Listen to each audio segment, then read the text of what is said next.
Good afternoon and welcome to Holland. Don't worry, I promise to have you back in Arvada by 1 o'clock in case you have other engagements this afternoon. For those of you who don't know me, I'm Ropa, and I have the privilege of serving as the executive director of the ARC. When I first came to the ARC almost 9 years ago, it was important for me to understand, as well as I possibly could, the experience of our families. Welcome to Holland, although not a universal metaphor, gave me a lens through which I could see and begin to feel that experience. I hope that the poem resonated with you as well. When we believe we are headed one place and find ourselves on a very different path, it's jarring. And yet, if we can shift our perspective, if we can find it in ourselves to do that, to transform, then we will have taken the pivotal step to seeing what is amazing about where we are. Transformation, we know, is not the result of a flipping of a switch. It takes energy, time, opportunity, and support. The ARC is the place where information, empowerment, community all come together to support people with autism, cerebral palsy, Down syndrome, and other intellectual and developmental disabilities, and their families from birth through end of life. We've been this essential place since 1960, and we receive no government funding.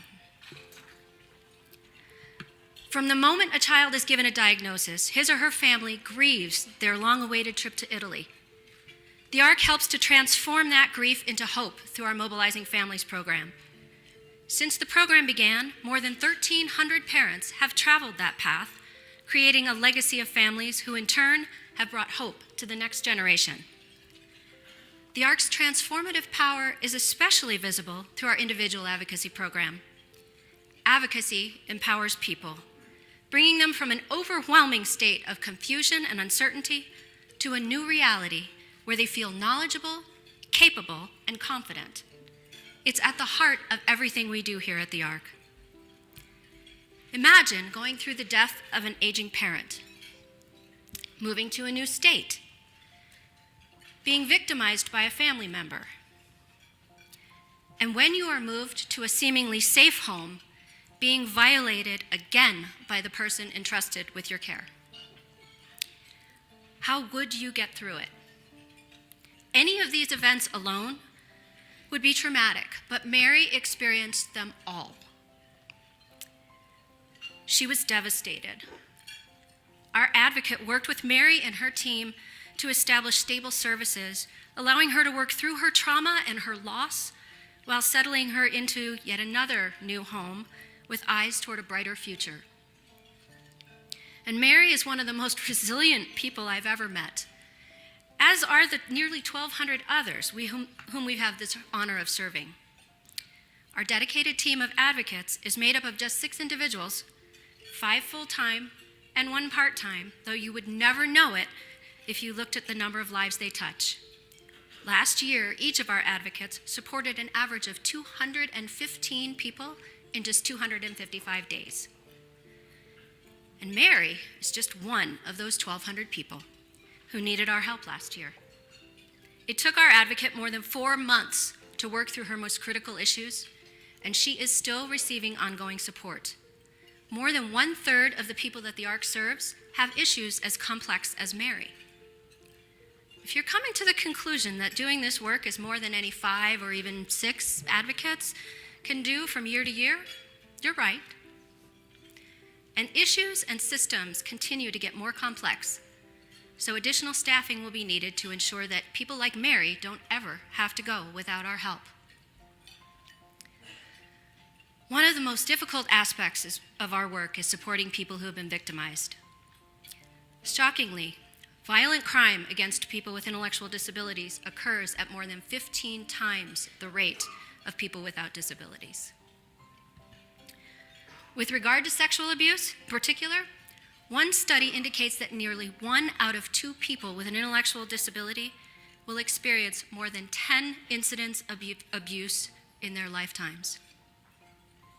Yes, that's half of all people with intellectual disabilities who will experience sexual violence more than 10 times. It is appalling, and we are determined to change this. In light of those startling statistics, the ARC is engaged as a committed partner in a new effort to bring justice to our community. JEFCO is bringing together essential services for victims of violence, abuse, and exploitation into a single place, a family justice center.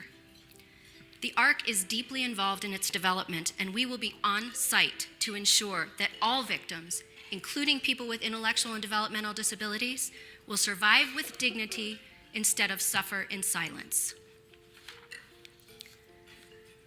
What else can we see in our future? Additional trainings for our police department's crisis intervention teams, new programming on healthy relationships and sexuality, new online resources for people who cannot attend in-person programs, and much more, because so much more is needed. Are we ambitious? Yes, and that's never stopped us. Our singular obstacle is that these programs are currently unfunded. We are stretched extremely thin, but we're inspired daily by the knowledge that everything that the ARC does gets us one step closer to a world where people with intellectual and developmental disabilities are valued and respected members of our community.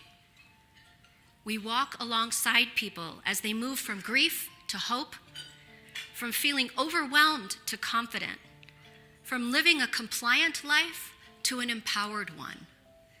These are the transformations we see when we succeed, and you are a part of making those happen. The power to transform is in us together. I hope that the time that you spend with us here today transforms you in some way as well.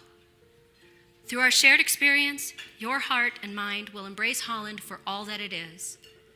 Again, welcome and thank you.